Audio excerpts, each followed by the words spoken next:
នៅតាមដងផ្លូវយ៉ាងច្រើនស្អីស្កះក៏នៅតែកកស្ទះដដែលទេចា៎បាទអញ្ចឹងសូមមេត្តាសម្រួលចរាចរណ៍នេះរូបភាពទស្សនិកជនមើលទៅការដាក់លក់នៅតាមដងផ្លូវអត់មានផ្លូវចិញ្ចើមផ្លូវសម្រាប់ដើរទេចា៎យើងខ្ញុំមិនឆ្លោះជាមួយបងប្អូនប្រជាពលរដ្ឋឬក៏មិនរករឿងបងប្អូនប្រជាពលរដ្ឋទេប៉ុន្តែធ្វើយ៉ាងណាកុំឲ្យមានការកកស្ទះនិងការគ្រោះថ្នាក់ចរាចរណ៍ពេលខ្លះបងប្អូនទៅអត់មានផ្លូវដើរត្រូវបង្ខំចិត្តដើរលើទ្រូងផ្លូវចាដើរលើទ្រូងផ្លូវចា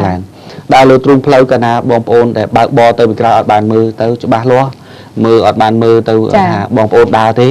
ក៏ជ្រុលទៅបុកទៅប៉ះទៅស្លាប់បាត់បង់ជីវិតឬក៏របួសអញ្ចឹងទៅបាទសំណពរគ្រប់បណ្ដាទីកន្លែងទាំងអស់គិតគូរអំពី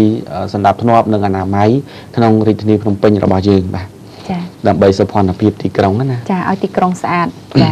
បាទឃើញថាព្រឹកនេះព័ត៌មានជាតិក៏មានច្រើនសន្ធឹកសន្ធាប់ដែរដើម្បីជម្រាបជូនអស់លោកស្រីនិងកញ្ញា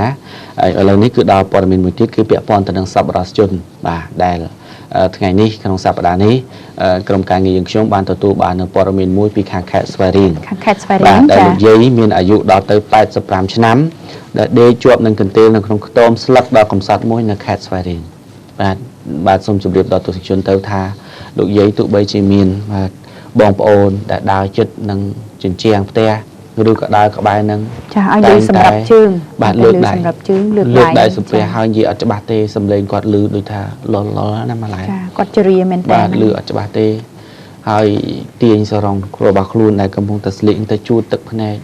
បាទទស្សនិកជនមើលនៅរូបភាពនេះបាទខ្ញុំមិនចេះតែថាហើយក៏មិនចេះតែនិយាយទេបាទឪពុកគេម្ដាយគេម្ដាយយើងម្ដាយខ្ញុំបាទនៅពេលដែលគាត់កំសត់ជរាហើយគ្មានកូនគ្មានចៅនៅក្បែរខ្លួនប្រាណរបស់គាត់ថាជីវិតរបស់គាត់ក៏រងការវេទនាប៉ុណ្ណាចា៎បាទហើយការលើកដៃសំពះអង្វរនេះគឺគ្រាន់តែសុំបាទចង់ប្រាប់ជាសញ្ញាថាគាត់ឃ្លានគាត់ហេវព្រោះថាគាត់ខានហូបឆ្ងាញ់ហ្នឹងនិយាយទៅមិនមែនខានទេតាំងពីដើមមកព្រោះថាជីវភាពគាត់លំបាកតាំងពីដើមមកជីវភាពគាត់ក្រលំបាកចា៎នៅក្នុងបាទខ្ទមចាស់មួយដែលមានតែ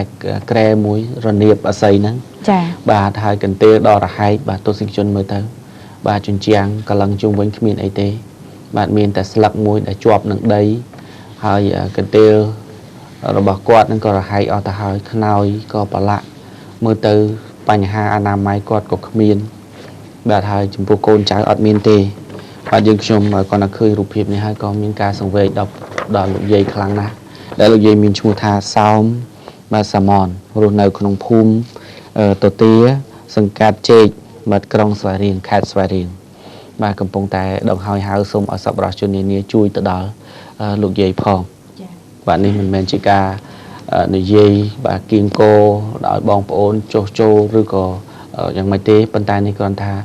ប្រសិនបើលោកអ្នកមានចំណាប់អារម្មណ៍ក្នុងការចែករំលែកនៅទាននិងចង់ធ្វើបុណ្យធ្វើទានជាមួយនឹងកម្មវិធីប៉ុស្តិ៍លេខ8គឺដឹកនាំដោយលោកសែមបូរ៉ានៅក្នុងនោះគឺថាកម្មវិធីសុស្ដីប្រិយមិត្តបាទតែងតែនាំយកអំណោយផ្សេងៗទៅចែកជូនដល់សប្បុរសជននានាក៏ដូចជាទៅដល់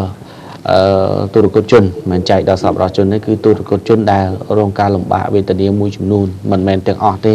មួយអន្លើដែលយើងខ្ញុំបានឃើញបាទអាចជួយសម្រួលចា៎បានជួយបាន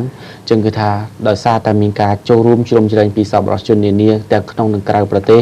បានចូលរួមឧបត្ថម្ភទៅដល់លោកយាយបាទមួយអន្លើដែលយើងបានទៅចែកជូនកន្លងមកនោះក៏រួចរាល់ទៅហើយដែរប៉ុន្តែនៅសប្តាហ៍នេះគឺលោកយាយនៅក្នុងខេត្តស្វាយរៀងដែលខ្ញុំបាននិយាយឲ្យថាខ្ញុំនឹងទៅផ្ទាល់ដោយខ្លួនឯងនៅខេត្តស្វាយរៀងបើទៅចែកជូនទៅដល់ដៃលោកយាយបាទលោកអ្នកអាចចូលរួមនៅក្នុងកម្មវិធីយើងខ្ញុំបានតាមរយៈលេខទូរស័ព្ទ012 012 69